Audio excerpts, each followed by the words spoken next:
Hey guys, welcome back to Sonic Poison TV. This one doesn't need much of an introduction. Reign in Blood by Slayer, one of my all-time favourite albums. This is a record that is often considered one of the best metal albums of all time, if not the best metal album of all time, and I think that's pretty hard to argue against. So Reign in Blood is the third Slayer album. This came out in 1986 on Def Jam Recordings, which I think surprised a few people at the time that this came out, as Def Jam was considered more of a hip-hop label, and it was also produced by Rick Rubin, who was known for his production of hip-hop artists like Run DMC and the Beastie Boys. Anyway, this album would go on to influence countless bands and would also play a big role in influencing what would soon become death metal. There was initially resistance to have this released due to the themes present in the song Angel of Death. I think there was also resistance allegedly due to the cover, but I believe the band has subsequently come out and confirmed that it was only due to Angel of Death. But alas, Reign in Blood was released, and thank God for that, because this album shreds.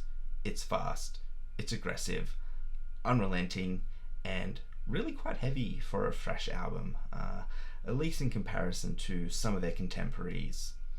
Can you imagine being Metallica in 1986, dropping Master of Puppets, thinking they've easily dropped Metal Album of the Year, only for Slayer to come out later in that year with this? But yeah, 10 songs in less than 30 minutes, 28 minutes and 55 seconds to be exact. Yeah, just blistering pace. This is such a fast album and just non-stop, from Angel to Death all the way to Reign in Blood. Yeah, just unrelenting, incredible album. The standout songs are obviously Angel of Death and Reign in Blood, but some of my other picks for best tracks off of this are Altar of Sacrifice, which is probably my favourite, Jesus Saves, and Necrophobic. Another thing I just want to note about this album is just how good the production is.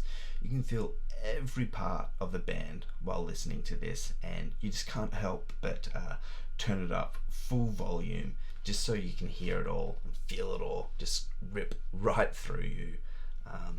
And yeah, I guess that's just another testament to how good Reign in Blood really is. So for me, yeah, easily 5 out of 5, perfect album. And yeah, there's nothing more that really needs to be said just about how good this is. So now I'll go through the few different pressings of Reign in Blood that I have, starting with the first US pressing.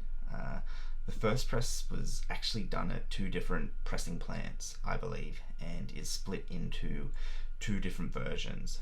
The specialty pressing, which is what I've got here, and the allied pressing, which is what I've got here. The only real difference, according to Discogs at least, is the fact that they have different matrix runouts, but otherwise these are completely identical. Both versions of this also come with a double-sided red and white printed inner sleeve that contains lyrics on one side so you can sing along while blasting this at home, and then on the other side just the Def Jam Recordings logo. I think most copies, or all copies, also came with the warning sticker on the front of the cover like this, stuck to the shrink wrap around the record. Luckily both of my records have the sticker, which I think is yeah, pretty cool. The only other difference between my 2 copies is that my specialty pressing came with a Tom Araya portrait photo. Now, I haven't been able to find any information on whether some copies originally came with promo photos of the band or not, but I assume it's just some kind of promotional thing.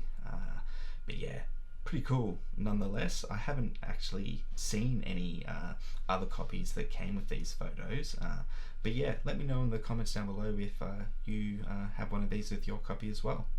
Both of these pressings end in a lock groove, which results in the thunder and rain effect at the end of Raining Blood continuing on an infinite loop, which is kind of cool.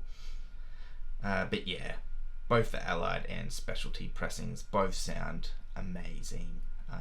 I can't pick any difference between the two, and look, that's probably because there aren't any, but yeah, they both sound amazing. And I haven't got any of the recent repressings to be able to compare this to, but I can't imagine this album sounding any better than what it does on an original pressing. And so yeah, lastly we have the Japanese pressing, which came out in early 1987, just a few months after the original release, and I think this has to be the coolest pressing of this album. As you can see, with a lot of Japanese pressed records, it comes with the OBI strip that you can see here, and yeah, I just can't get enough of OBI strips. There's just something about them that makes records that have them just a little bit cooler, and yeah, just a little bit more collectible as well. In addition to the OBI strip, the Japanese pressing also comes with a fold-out lyric insert, completely in Japanese, which is great. So now I can sing along in Japanese, which is fantastic.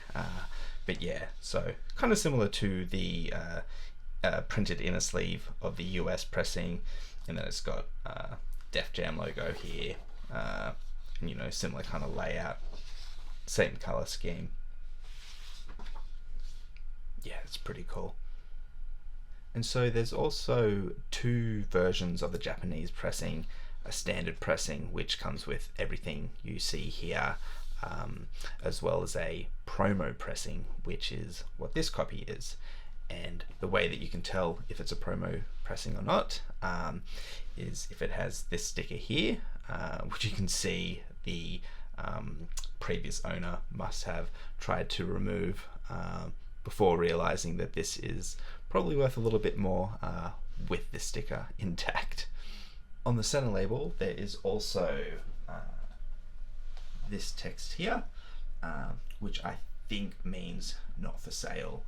Yeah, and that also indicates that this is a promo copy. And unlike the US pressing, the Japanese pressing doesn't have a lock groove, so the music just kind of fades out at the end. The Japanese pressing also sounds incredible, which in my experience is pretty typical for Japanese pressings. I don't know if they have higher quality control standards or whatever over there, but yeah, Japanese pressings always sound so good. But I will say that the US pressing probably still just sounds that little bit better in my opinion. I've also got two CD pressings of Rain in Blood. You know, nothing too interesting or special. This one here is a relatively early reissue, I think. It has the original track listing on the back, and yeah, sounds really good if CD is your preference. And this one here is a 2013 expanded version that includes 2 additional tracks, Aggressive Perfecta and a remix of Criminally Insane. And both of these tracks came from the Criminally Insane single that you can see here. This version of the single also comes with Postmortem, which is a slightly different version of the song compared to the version included on the album. This version transitions more into Criminally Insane, whereas I guess the album version transitions into Raining Blood. Anyway, this version sounds incredible. I'm not sure if this is a remastered version or not. The Discogs listing seems to indicate that it is, but there's a few comments on it saying that it hasn't actually been remastered. But either way, it sounds great. The only thing I guess I don't like about it is the fact that they've added those 2 additional tracks at the end.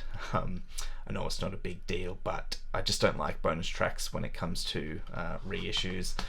I just want to listen to the album with the original track list, the way it was intended to be listened to. I don't know, put any bonus material on a separate CD, I think. I'd like to pick this up on cassette 2 someday, just to hear what it sounds like on that format. But yeah, there you have it. Reign in Blood. Let me know your thoughts. Is this your pick for best metal album? Best thrash album? If not, what is? Let me know in the comments. Anyway, see you in the next one. Cheers.